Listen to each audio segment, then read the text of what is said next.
Assalamu alaikum wa rahmatullah. Sur mon canal Telegram VIP, je reçois tous les jours des questions de la part des membres et j'y réponds en vocal, en toute simplicité, de manière spontanée. Voici par exemple une question que j'ai reçue.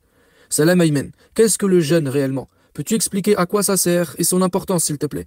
Je t'avoue que j'ai encore du mal avec le jeûne, c'est vraiment difficile pour moi et je pense que cela vient sûrement du fait que je ne connaisse pas ses bienfaits. Et pourquoi vraiment jeûner? Aujourd'hui, je vais partager avec toi ma réponse. Je l'ai enregistrée en marchant, il faisait beau ce jour-là et il y avait un léger vent. On l'entend un peu souffler par moments. Désolé pour ça, mais j'espère que le contenu sera plus important pour toi. Surtout la deuxième partie de ma réponse, qui je pense te sera profitable. Si tu apprécies cette approche et que tu veux être en contact direct avec moi, poser tes propres questions, recevoir du contenu exclusif et rejoindre un espace d'échange riche et bienveillant, la formule VIP est faite pour toi. Tous les détails sont en description. Je te laisse maintenant avec la réponse. Bonne question, parce que finalement je pense que voir, comprendre, étudier ce qui fait partie des piliers de notre religion, du message coranique, de la révélation divine en général, en fait ça permet de les appliquer, de les pratiquer encore mieux. Parce qu'en fait au bout d'un moment, juste faire par soumission, faire pour faire, reproduire par tradition, en fait à un moment donné le bas blesse, tu vois. Si on n'est pas convaincu, c'est-à-dire on recopie, il y a toujours un bienfait même de recopier, mais s'il n'y a pas de conviction, il n'y a pas de truc, au bout d'un moment ça va pas bien loin. Et puis même ce qu'on va faire, on va mal le faire. Donc à la finale, l'effet, le résultat n'est pas celui escompté par celui qui nous demande de le faire. En fait, étudier ou essayer de chercher à comprendre, c'est pas pour remettre en question. Il y a peut-être ça, c'est surtout remettre en question nos pratiques coutumières dans ces actions-là, notamment par rapport au jeûne. À la limite, celles-là, on peut les remettre en question. Mais c'est pas étudier ou comprendre pourquoi on jeûne et qu'est-ce que le jeûne. C'est pas pour remettre en question le jeûne. Au contraire, plus tu vas étudier justement les bienfaits du jeûne, ça va affirmer et affermir ta foi. Parce que tu vas te rendre compte que finalement, Allah, il a toujours eu raison en fait. Surtout cette pratique-là, ça fait partie des rares choses qu'Allah nous demande ou recommandations divines qui existent dans toutes ses révélations. Donc dans tous les livres religieux et dans toutes les religions finalement. D'ailleurs, elle est présentée comme telle dans le Coran. Quand Allah nous demande de jeûner, il ne nous dit pas seulement jeûner, mais il nous dit voilà, à vous aussi, kutiba alaykum as-siyam, on vous a prescrit le jeûne. Kama kutiba alal ladina min qablikum, comme on l'a prescrit à ceux qui vous ont précédé. Elle est présentée comme telle cette pratique dans le Coran. C'est-à-dire c'est quelque chose que Allah a toujours demandé de tout temps à tout le monde. Donc c'est une pratique, une habitude des peuples qui nous ont précédés. Et aujourd'hui, c'est d'ailleurs confirmé, on voit bien que tout le monde a toujours jeûné en fait à travers le temps. Et même ceux finalement qui ne jeûnaient pas, voilà, c'était pas un jeûne, on va dire, religieux, spirituel, tout ce que tu veux. Mais quand on revient aux premiers hommes qui ont vécu, on voit que leur consommation, leur manière de vivre, de s'alimenter, etc., se rapprochait beaucoup plus de ce qu'on va atteindre en jeûnant, c'est-à-dire la restriction, la faim, l'effort, etc., que notre surconsommation d'aujourd'hui. C'est-à-dire qu'à l'époque, et ça on le voit dire à l'époque du prophète, c'était comme ça, l'époque du prophète, les riches mangeaient 2 fois par jour, 2 repas par jour. Les pauvres, c'était 1 repas par jour. Et si on revient encore plus avant, les gens mangeaient concrètement 1 fois par jour. Maximum 2 fois par jour, mais c'était rare, en général c'était 1 fois par jour. Et les gens chassaient, et quand il n'y avait rien, ils mangeaient rien. Et des fois, ils pouvaient passer plusieurs jours sans manger. Ça c'était l'homme dans son état primaire, dans les premiers temps. On est plus proche justement de ce que Dieu nous demande d'atteindre en jeûnant qu'aujourd'hui notre surconsommation contemporaine et moderne, tu vois. Maintenant, quand on vient justement à étudier le jeûne, il y a de quoi faire. Alhamdoulilah, on vit dans une époque où, mine de rien, la science a quand même pas mal évolué. Les sciences en général ont pas mal évolué. On a fait pas mal d'études sur pas mal de choses. Et notamment par rapport à ça, il y a pléthore d'études sur le jeûne et les bienfaits du jeûne. La première chose qui va être mise en avant, c'est les bienfaits sur le corps humain. Et ça nous fera encore une fois augmenter même notre foi en se rendant compte de 2 choses. La première, c'est que finalement, Allah nous a demandé des choses qui sont un bien pour nous, qui sont bonnes pour nous. Et ce qu'Allah veut même là-dedans, c'est notre bien, c'est notre santé, c'est kada. Donc Allah a toujours eu raison de nous demander et d'insister sur ce garde-fou. Le jeûne, comme la prière, comme la zakat, fait partie des garde-fous. C'est-à-dire des piliers de son message de tout temps. C'est-à-dire c'est ce qu'il a toujours demandé aux hommes. Qu'importe les différentes communautés, les différents prophètes, etc., ils ont pu avoir des paroles différentes, des rituels différents. En tout cas, par rapport à ça, ça a toujours existé et perduré. Ces 3 choses, la prière, la zakat et le jeûne. Donc déjà par rapport à ça, si Allah a insisté autant, c'est pas pour rien. Aujourd'hui, le jeûne est présenté comme une pratique très puissante sur le corps humain. C'est quelque chose d'extraordinaire pour nous. Il y a même aujourd'hui des hôpitaux dans le monde, dans différents pays du monde et dans des pays même développés comme la Chine, qui soignent avec le jeûne. Donc ça veut dire qu'on utilise ça. Et aujourd'hui, il y a de plus en plus de praticiens qui recommandent le jeûne. Énormément de livres, énormément de contenu autour de ça. Donc Allah finalement a toujours eu raison. Et aujourd'hui, on n'a rien inventé finalement. Tu vois, donc ça c'est la première chose, ça augmente notre foi de ce point de vue-là. Et deuxième chose, en fait là où encore une fois ça va nous être utile spirituellement dans notre foi, notre relation à Allah, etc. et même avec nous-mêmes, c'est qu'en fait on va se rendre compte qu'à travers le jeûne, qu'Allah nous dit finalement ne faites rien en fait. Ne faites rien, je m'occupe de vous. Et d'ailleurs le mieux des fois que vous puissiez faire, c'est de rien faire. Et même les animaux, c'est ce qu'ils font d'ailleurs, même eux quand ils sont malades, ils jeûnent. Il y a quelques jours, j'ai trouvé un chat qui venait juste de se faire renverser par une voiture. Alors il était comateux, tu vois, il était à moitié inconscient, il était pas bien. Bon, je l'ai pris pour pas qu'il reste au milieu de la route, je l'ai ramené à la maison. J'ai vu comment il a agi, je lui ai ramené de l'eau, je lui ai ramené des trucs pour qu'il reprenne des forces. Mais en vrai de vrai, après bon, je savais un petit peu, je lui ai ramené histoire de lui proposer s'il avait envie. Mais je savais ça allait être quoi sa réaction. Je savais qu'il allait rien prendre et il a rien pris. Il est resté allongé alors qu'il venait de se prendre quand même une voiture dans la tronche. C'est assez violent pour lui. Il est resté allongé pendant plusieurs jours. Toi, tu penses qu'il va mourir? Non. Même lui, il sait pas ce qu'il fait, c'est juste des comportements inconscients. Mais les animaux, c'est comme ça en général. Quand ils sont malades, ils font quoi? Ils jeûnent, ils se reposent. Ils restent au repos, ils font rien. Et à l'intérieur d'eux, en fait, leur corps, il s'occupe de tout.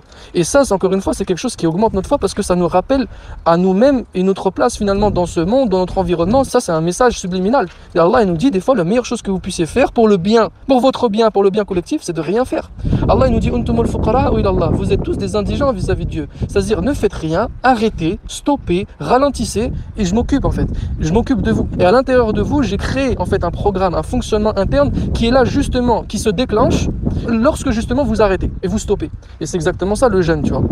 Alors, moi je ne vais pas avoir une approche, on va dire, scientifique de cette pratique-là, chacun son domaine, et je pense d'ailleurs qu'il n'y a même pas besoin. C'est-à-dire que si on demande aux gens justement qui nous ont précédés tous les bienfaits sur le corps humain, machin, forcément il y a toujours eu des scientifiques, des gens qui vont pouvoir te l'expliquer. Mais en général, les gens qui jeûnaient, ils ne savaient pas comment ça marche à l'intérieur, les cellules, le truc, le machin. Ils n'en savent rien de tout ça. Tu vois, c'est inconscient. Mais pourtant, ça marche quand même. Il n'y a pas forcément de le faire remonter ces informations dans le conscient et apprendre ces trucs pour que ça marche. Donc moi, j'aurais pas cette démarche-là. Encore une fois, chacun son domaine.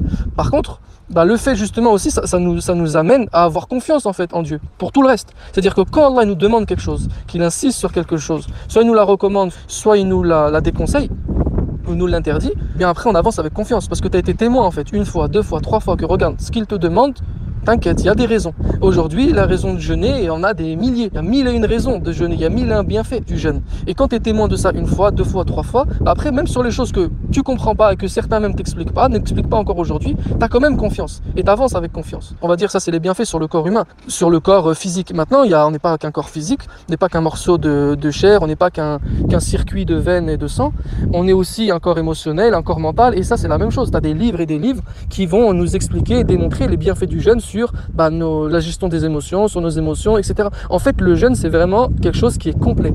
Donc là, c'est le corps physique, le corps émotionnel, le corps mental, mais il y a aussi sur notre corps spirituel, on va dire, sur notre vie spirituelle, tout simplement.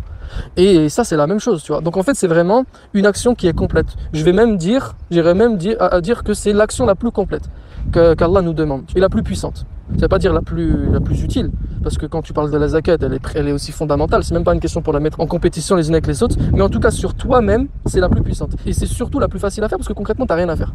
T'as rien à faire. C'est-à-dire qu'elle est accessible à tout le monde, le riche comme le pauvre. À la limite, le pauvre, il est dispensé de la zakat. Mais qui est dispensé de jeûner? On va dire le malade. Et même pour lui, il va avoir quand même en général, même pour le malade, on va trouver quand même en général une manière de jeûner pour lui, parce qu'il y a aussi différentes façons de jeûner. On sait qu'il y a le jeûne sec, il y a le jeûne intermittent, il y a le jeûne hydrique. Bref, il y a plein de façons de jeûner aujourd'hui. Tout le monde y trouvera toujours son compte. Et dans les hôpitaux justement, avec les thérapeutes qui utilisent le jeûne, tu vas voir que le jeûne il est adapté à chacun. Donc c'est quelque chose aujourd'hui de médical. Il y a un suivi, c'est personnalisé. Il ne s'agit pas de faire n'importe quoi. Mais je veux dire, c'est vraiment accessible à tout le monde en fait, absolument à tout le monde. Et ça s'adapte à tout le monde. Donc nous, c'est ce qu'on a appris depuis des siècles, c'est ce qu'Allah nous a recommandé dans son livre. Maintenant, il s'agit de bien jeûner aussi. J'en viens à nos pratiques coutumières, parce que quand tu apprends ça, tu mets ça dans la balance, tout ce qu'on vient de dire est survolé rapidement. C'est-à-dire que en fait, ce qu'Allah veut, c'est notre évolution personnelle, c'est notre pleine santé. Voilà, au niveau physique, mental, émotionnel et spirituel, atteindre la pleine santé. Mais pour ça, il faut que ça soit bien fait, évidemment. C'est pas juste de faire pour faire et de mal faire. C'est-à-dire qu'aujourd'hui, notre manière de jeûner, par exemple, en mangeant n'importe quoi au début du jeûne et à la fin du jeûne, en se goinfrant, en gaspillant même de nourriture, de jeter de la nourriture et d'acheter plus qu'il n'en faut, etc., etc. Mais en fait, ça se retourne contre nous. C'est-à-dire qu'on jeûne en péchant, en fait, parce que ça, c'est pas seulement des actions anodines. Le gaspillage, etc., etc., jeter la nourriture, se goinfrer, manger trop. Il y a des gens, ils prennent du poids en jeûnant durant le ramadan. Ils prennent du poids. C'est pas normal. Même ils n'en perdent pas, c'est pas normal. 30 jours de jeûne sec consécutif. Si tu perds pas de poids, même si tu perds 2 kilos, chouma alaik en fait, c'est la honte, ça veut dire que tu as mal fait ton truc. Tu vois, normalement, 30 jours de jeûne sec, surtout quand tu vis en France, l'été comme c'est le cas ces dernières années, mais tu es obligé de fondre comme neige au soleil, entre guillemets, mais en étant plus encore en meilleure santé. Parce que nous, on en a beaucoup en général des kilos à perdre. J'ai bien dit en général, en Occident.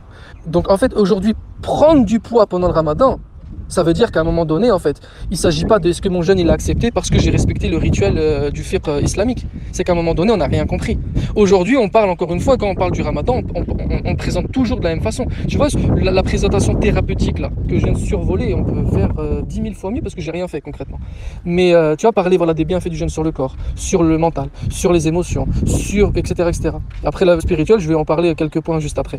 Mais ça, on devrait le faire à chaque fois, partout, tout le temps. Même nous, musulmans, on devrait maîtriser ces sujets-là en vérité, parce que ça fait partie intégrante de notre religion. On jeûne minimum 30 jours par an, minimum. 1/12 de l'année, on jeûne, ça c'est minimum. Maintenant, si on en vient justement aux pratiques qui nous est recommandées dans la sunna, les pratiques du prophète, on voit que le prophète sallallahu alayhi wa sallam, il jeûnait 2 jours par semaine, supplémentaires. Ça c'est en plus du ramadan. 2 jours supplémentaires. Ah, comme par hasard, on trouve encore une fois aujourd'hui qu'il y a des études sur le jeûne de 2 jours par semaine. C'est-à-dire 2 jours où, encore une fois, tu fais rien, parce que tu n'as rien à faire. Pas besoin de soulever une montagne, tu ne fais rien. Tu laisses reposer ton corps et tu ne l'alimentes pas. Tu n'interviens pas dans toi-même et avec toi-même. Tu laisses faire et tout, et on s'occupe à ta place. Et tu vas gagner en santé, tu vas gagner en vitalité, tu vas gagner en forme, etc. Même ta vision, ça va s'améliorer, tout s'améliore si tu le fais bien. Donc 2 jours par semaine. Et aussi, on rajoute à cela les 3 jours de pleine lune. Tiens, intéressant. Pourquoi le jeûne allié avec le cycle lunaire? Intéressant. Ça veut dire qu'en fait, la lune, elle a une influence, elle a un impact sur nous. Intéressant, ça ouvre encore une fenêtre, encore une porte. Et là, on peut partir là encore quand on parle de spiritualité. On voit que finalement, tout a un lien. Chaque chose qu'Allah a créée a un lien avec une autre. On sait aujourd'hui que la lune a un impact, une influence sur les marées, tu vois, sur l'eau. Et nous, notre corps, il est fait essentiellement d'eau. Bref, donc il jeûnait les jours de pleine lune, donc on rajoute à ça 3 jours par mois. Donc ça fait à peu près, finalement, il jeûnait à peu près 10 jours par mois. Le prophète sallallahu alayhi wa sallam, un tiers, il jeûnait. C'est ce qui nous était rapporté de sa sunna, 10 jours. Donc si on fait 10 jours, on multiplie ça par 11, après on enlève le ramadan, par 11, ça fait 10 fois 11, si je ne suis pas bête, 110. 110 plus 30, 140. 140 jours, on jeûne sur 365 jours. Donc je ne sais pas exactement les calculs, peut-être ça fait 2 et quelques jours, 1 jour sur 2 et quelques, okay, dans l'année. En tout cas, on voit que finalement, le jeûne avait une place prépondérante dans son quotidien. Et ça, il le faisait avec discipline, avec rigueur, ça faisait partie réellement de son quotidien. On trouve même que certains de ses compagnons ont compris tellement l'importance du jeûne qu'ils se sont mis même à jeûner 1 jour sur 2. 1 jour sur 2. Et on dit même qu'un jour sur 2, c'était le jeûne de certains prophètes comme Daoud alayhi salam. En tout cas, on voit toujours que le jeûne, il est lié à des exemples et des modèles comme les prophètes, et ça faisait partie réellement de leur quotidien, et ils ont pris cette action vraiment au sérieux.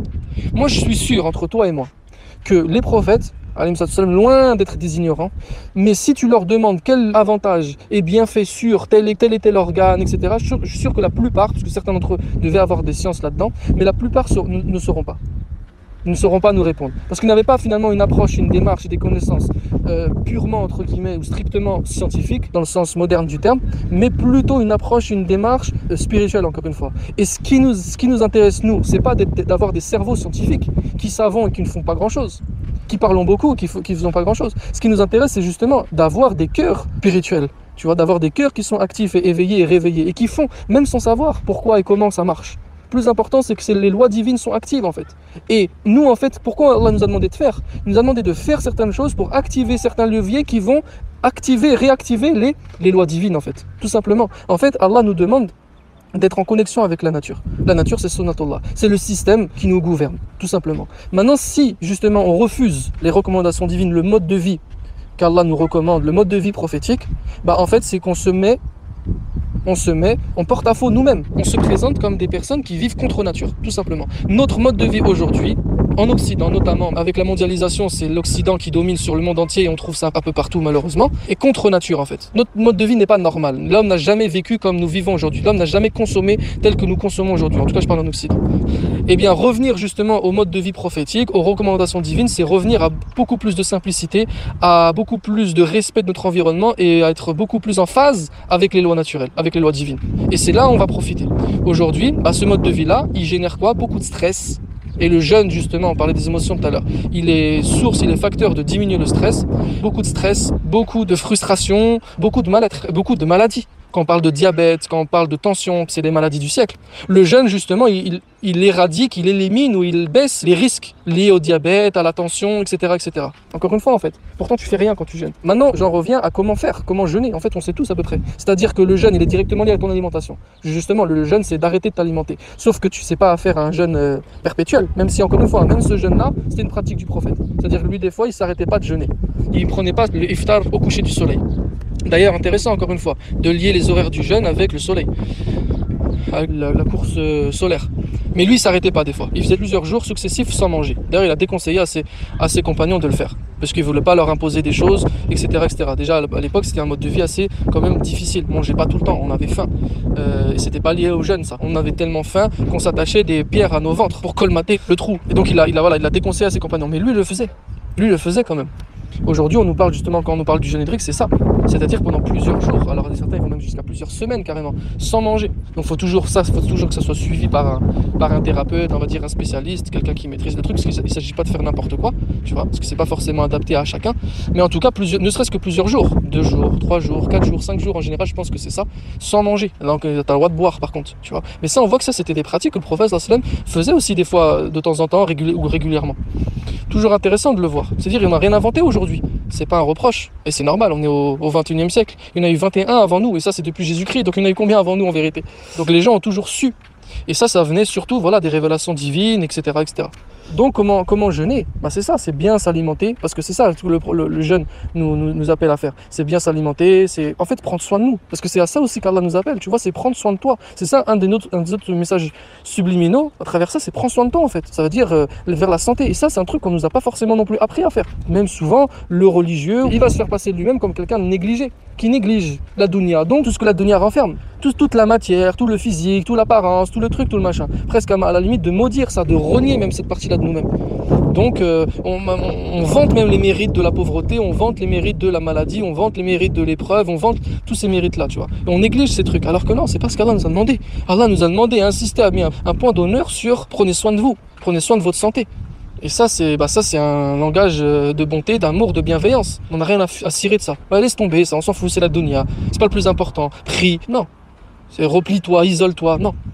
Donc comment bien jeûner? Donc il y a tout cet aspect-là directement lié au corps humain, donc la bonne alimentation, l'hydratation, bien s'hydrater, c'est le plus important en vérité même quand on jeûne, c'est surtout bien s'hydrater et c'est de l'eau. Donc on élimine déjà de là le coca, le sélecto, les boissons gazeuses et pas seulement, même non gazeuses, mais tout ce qui est avec tout un tas de conservateurs. En fait, mets de l'eau.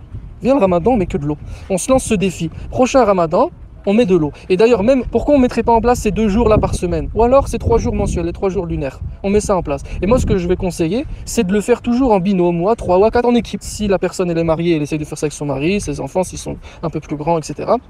Sinon, entre sahab, tu vois, avec ta pote, avec ton pote, tu fais ça, mets en place ces trucs, viens, on jeûne tout le temps, et vous mangez ensemble le soir, etc. Et bref, on se lance ce défi. Déjà, 30 jours, bon, on va parler du ramadan maintenant, 30 jours, c'est de l'eau. On pose que de l'eau, il n'y a rien d'autre que de l'eau. Et après, on va mettre que des trucs 100% naturels. Je parle pas de bio, de trucs de machin. Allez, laissons même le bio. Mais en tout cas, ce qui provient de la nature, au moins ça. On s'impose pas des trucs si on n'en est pas encore là. Tiens, pour la personne qu'on n'est pas encore là, on va pas tout changer radicalement, etc. En plus, ça peut être compliqué, contraignant. Mais au moins, on commence par ça. On met que des choses qu'Allah a créées. Pas des choses que l'industrie agroalimentaire a modifiées. Des produits ultra modifiés, comme on a aujourd'hui. Donc, c'est-à-dire, on pose quoi? On pose des fruits, on pose des légumes. Point. Fais 30 jours comme ça. Tu mets de l'eau, jus de fruits, jus de légumes, jus de trucs, et on se renseigne aussi par rapport à la saison, par rapport au truc. Quels sont les apports les plus importants à ce moment-là? On se renseigne. Comme ça, en même temps, on peaufine, on apprend, on étudie sur ce qu'Allah a créé, les bienfaits de chaque chose qu'Allah a créé. Et ça, encore une fois, ça augmente ta foi, ça te rapproche de lui. Et ça, après, ça construit une relation saine entre toi et Dieu et entre toi et toi-même. Voilà, donc ça, c'est par rapport au corps physique. Après, bien sûr, le repos, l'activité physique, etc. Même si en général, pendant le jeûne, justement, on baisse, on diminue ça. Ensuite, on en vient directement au vif du sujet, le spirituel, parce qu'il ne faut pas s'occuper seulement du corps, parce que le jeûne n'est pas utile seulement qu'au corps. Et même si on néglige pas le corps et la matière, parce qu'on vit dedans et on est incarné dans la matière de toute façon, mais on n'oublie pas qui nous sommes véritablement. Nous sommes avant tout une âme. un esprit. Donc il faut qu'on prenne soin aussi de notre esprit comme on prend soin de nos corps. Il faut qu'on soit au service de notre esprit et qu'on veille à lui donner ce dont il a besoin et à sa vie et à sa santé comme on veille à la vie, à notre vie du corps et à la santé de notre corps. Et donc là on va jeûner aussi. On va jeûner spirituellement. On va faire des diètes. Par exemple, aujourd'hui, la diète la plus salutaire qu'on puisse faire à notre esprit, c'est une diète digitale. Je crois que ça s'appelle comme ça. Une diète digitale. C'est-à-dire déjà on va éliminer les réseaux sociaux. Élimination. Extermination, ça c'est radicalisation. On est radical par rapport à ça. Tous les réseaux sociaux. Après, quand je parle de réseaux sociaux, à bon entendeur, je ne parle pas d'une vidéo sur Internet. Les réseaux sociaux, pour moi, c'est tout ce qui va nous relier aux réseaux sociaux de masse, là. Tu vois, à papoter dans tous les sens, le bavardage intempestif, surtout et n'importe quoi, les vidéos de Mongols et des TikTok, des gens qui scrollent comme des guignols, excusez-moi s'il y en a certains d'entre vous, mais c'est clairement ce que je pense et c'est clairement ce que vous êtes lorsque vous faites ça. Vous êtes des gros Mongols. Vous vous en rendez peut-être pas compte, mais à un moment, faut se remettre en question. Quand vous scrollez sur TikTok ou sur Insta ou sur les shorts YouTube à regarder des conneries, vous êtes des guignols. Et si vos enfants font ça, ils sont des guignols à ce moment-là et vous deviendrez, vous alimenterez, vous êtes en train de vous abrutir et d'augmenter l'abrutissement dans votre vie et vous deviendrez comme ces gens que vous regardez. C'est pas compliqué. Dis-moi avec qui tu traînes, je te dirai qui tu es ou qui tu deviendras. Et donc ça on élimine ça. C'est fini, tu vois. Les réseaux sociaux, au moins pendant un mois, on fait une diète digitale. C'est l'une des diètes les plus salutaires qu'on puisse faire aujourd'hui. C'est-à-dire je ne consulte plus rien. Et on peut faire aussi la même diète avec la télé. La télé, je l'éteins ou même je la sors de la maison pendant un mois, pendant le Ramadan. C'est-à-dire il n'y a plus d'infos. Après, c'est pas forcément les séries, les films, parce qu'il y en a aussi qui sont des bonnes choses. Il y a des bonnes séries, il y a des bons films qui seront intéressants, épanouissants, qui vont t'apprendre des trucs. Et je suis pas non plus contre le divertissement. Moi, c'est le divertissement à outrance que je vais condamner. Personnellement, je suis absolument pas quelqu'un comme ça, j'aime bien. Mais on va éliminer ça, au moins pendant un mois. Parce que regarde, manger, boire, c'est haram? Non, c'est vital et c'est un peu plus nécessaire. Pourtant, on se l'interdit pendant toute la journée de Ramadan. C'est pas parce que c'est pas bien. C'est juste parce que, en fait, le jeûne, c'est un espace-temps. C'est ça qu'il faut comprendre. Le jeûne, c'est un espace-temps. Pourquoi? Pour guérir, pour changer, pour évoluer, pour grandir, pour kada. Enfin, c'est un espace-temps durant lequel on va prendre des décisions radicales. C'est ça le jeûne. On va prendre des décisions radicales pour évoluer, nous transformer, nous grandir, etc. à tout point de vue. C'est ça. Donc, à un moment donné, si on n'est pas prêt, on n'est pas musta'idin, on n'est pas prêt, on n'est pas déterminé. On n'a pas cette azima, cette détermination pour prendre des décisions radicales. C'est-à-dire qu'on ne jeûne pas comme Allah nous a demandé. C'est pas plus complexe que ça. On ne jeûne pas comme Allah nous a demandé. Le jeûne, c'est une école pour devenir des super croyants. Ok? C'est ça en fait. Faire de nous des gens forts, des croyants forts. C'est l'école des croyants forts. Le jeûne, c'est ça. C'est l'école des déterres, des gens déterminés. C'est l'école des croyants qui ont une volonté ferme. C'est l'école des croyants courageux qui prennent des décisions radicales pour leur bien-être. C'est l'école des disciplinés, des croyants disciplinés. C'est l'école des croyants rigoureux, qui ont de la rigueur, qui s'imposent un programme, etc. C'est pas pour les faibles en fait. Le Ramadan coutumier, traditionnel, avec le selecto pour les Algériens le soir, le mirinda pour les Marocains le soir sur la table, avec la shorba ou la harira ou les bourreks, etc., plus tout ce qui va avec les séries du Ramadan de Turcs ou je sais pas quoi. Ça, c'est le Ramadan des croyants faibles. Voilà, qui sert à rien. C'est le Ramadan qui sert à rien. C'est le Ramadan qui change pas ta vie. C'est le Ramadan que tu vas faire semblant de prier pendant un mois. Tu vois, déjà tu arrives à la fin du mois, tu es fatigué, ça te saoule. Et le Ramadan, que dès que il se termine, t'enlèves ta djellaba ou t'enlèves ton truc. En fait, le masque tombe. Allez, on va pas parler encore plus franchement. C'est le Ramadan des munafiqin. Voilà, c'est le Ramadan des hypocrites. Donc maintenant, on va se regarder devant le miroir. Mais si on a fait ça dans notre passé, c'est pas grave. C'est pas grave. Qu'Allah nous pardonne. Maintenant, le plus important, c'est qu'on se ressaisisse. Comment on prend notre religion? Qu'est-ce qu'on veut de notre religion? À quoi nous sert notre religion? Pourquoi on est là? Pourquoi on pratique? Le prophète Nassim nous l'a dit, il y a des gens, ils vont jeûner. Ils vont retirer de leur jeûne que la fatigue, que la faim, que la soif. C'est tout. Point. C'est le Ramadan des fatigués. Tu vas profiter de ton Ramadan que de la fatigue. C'est tout. Maintenant, nous, on veut quoi de notre religion? Qu'est-ce qu'on veut de notre prière? Qu'est-ce qu'on veut de notre jeûne? Qu'est-ce qu'on veut de notre zakat, de nos pratiques comme ça? On veut leur donner du sens ou on veut rester comme ça? Ta question, là je parle pas à ceux qui m'écoutent ici directement, je parle en général avec vue sur la Oumma et vue sur moi-même le premier, mais ta question elle prouve d'ailleurs que c'est pas ce que tu recherches, parce que ce que tu veux c'est lui donner du sens, c'est donner un nouveau souffle à ces pratiques-là, et c'est exactement ce qu'il faut, Maintenant moi ma réponse elle est claire, pour résumer et synthétiser, c'est nous n'avons pas besoin de rentrer dans tous les détails, avoir forcément une démarche dite intellectuelle, scientifique de chacune de nos pratiques. Le plus important c'est de les pratiquer, c'est le plus important, en conscience et avec confiance, avec foi. Iman wa ihtisaba, c'est comme le prophète Sami nous dit, ces deux choses-là. L'iman, c'est la confiance, c'est la foi. Et l'ihtisab, c'est avec la conscience des bienfaits, la conscience de ce que tu vas en tirer. Ces deux choses-là, c'est le plus important. Donc toi tu sais que le jeûne par exemple, voilà, c'est bon, c'est une pratique surpuissante pour ton corps, pour ton mental, pour ton corps émotionnel, pour ta vie spirituelle, etc. C'est ça l'ihtisab. Et l'iman, maintenant tu le fais avec confiance en Dieu. Peut-être que tu maîtrises pas tout. De toute façon, c'est justement l'un des trucs que tu comprends dans le jeûne. Tu maîtrises pas tout, tu fais pratiquement rien. Tout ce que tu fais, c'est peut-être 10% du travail. Tu vois, ta volonté, ta détermination, tout le truc, tout le tralala de tout à l'heure là. Ça, c'est 10%. 90%, c'est Allah qui agit pour toi. 90%, c'est ton inconscient qui agit pour toi. 90%, c'est ton fonctionnement, c'est tes organes, c'est tes cellules. Tout ça, ça agit pour toi. Ils se mettent au diapason pour toi. Lorsque justement, toi, tu as pris la décision de changer ta vie et de faire pour Allah. Donc c'est ces deux choses-là, nous c'est ça qu'on veut. Après il y aura forcément des gens qui s'intéresseront à ces sujets, et il en faut, et heureusement, et qu'Allah les récompense, parce qu'aujourd'hui encore une fois on a plein d'études qui nous montrent ça, et ça ne fait que nous affermir que davantage, et nous instruire, et c'est hyper utile, mais la plupart c'est pas forcément ce qu'on leur demande. Le plus important c'est ça, c'est d'agir, et être finalement, c'est ce que le jeûne aussi nous apprend, je termine avec ça, c'est en fait des personnes d'action en fait, qui agissent. C'est pas des gens qui parlent beaucoup, mais qui agissent, qui passent à l'action. Et c'est ça qui manque cruellement à la plupart d'entre nous, à la plupart des gens. Aujourd'hui, les gens, quand ils voient un musulman pendant l'été qui jeûne, wow, ils s'en sentent incapables. Parce que Miskin, il n'a pas l'habitude de passer à l'action, de sortir de sa zone de confort. Mais en vérité, toi tu sais, tu as l'habitude, ça fait 15 ans, 20 ans que tu jeûnes avec ta famille depuis que tu es petit et tout. Tu sais rien en fait. Et c'est ça aussi que t'apprends le jeûne, c'est passer à l'action. Même si c'est désagréable, inconfortable, machin, truc, tu le fais, tu lâches pas. Et ça, c'est hyper utile pour tout le reste. Donc voilà, le jeûne, c'est une école, c'est un espace-temps pour grandir. Maintenant, voilà, il ne faut pas seulement, même si, attention, hein, c'est ce qu'Allah nous a demandé concrètement, d'accord, c'est de pratiquer pendant un mois de l'année. Ça, c'est ce qu'Allah nous a dit clairement. Maintenant, il faut aussi tirer de ça que, il n'y a pas que un mois. Ça, un mois, c'est le minimum.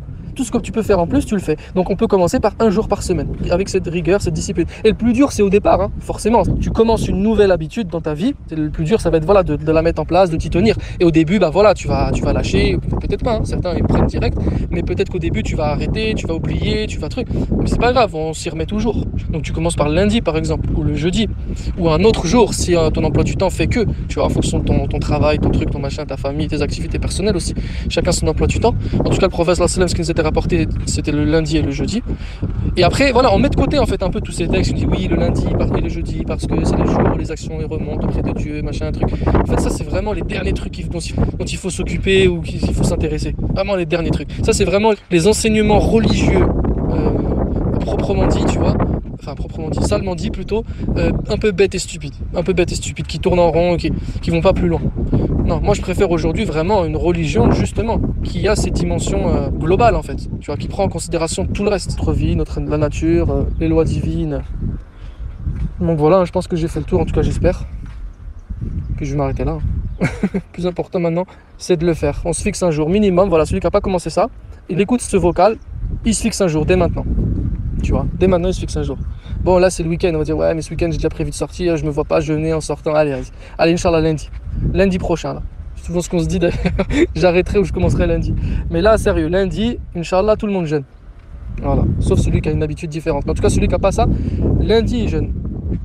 Et voilà, ça le plus important. Pas besoin d'aller ailleurs. C'est bon, mets ça sur son agenda. Lundi, je jeûne. Celui qui a retenu ça de vocal, il a compris, il a appliqué et celui-ci va grandir. Allah nous fasse comprendre et nous permettre de passer à l'action. Amin. Je réfléchis en même temps si j'ai fait le tour, s'il n'y a pas rien d'autre à rajouter, mais je crois que c'est bon. C'est bon. Si cette réponse t'a apporté quelque chose, sache qu'elle fait partie des nombreux échanges que nous avons chaque jour sur mon canal VIP. Là-bas, tu peux poser tes propres questions, interagir avec une communauté engagée et accéder à mes contenus approfondis sur énormément de sujets différents. Si ça t'intéresse, tout est expliqué dans le lien en description. Et si ça t'a plu, je t'invite à liker et à partager cette vidéo à tous ceux qui pourraient en profiter. C'est le meilleur moyen de soutenir mon contenu. Sur ce, je te dis à la prochaine vidéo, Inch'Allah.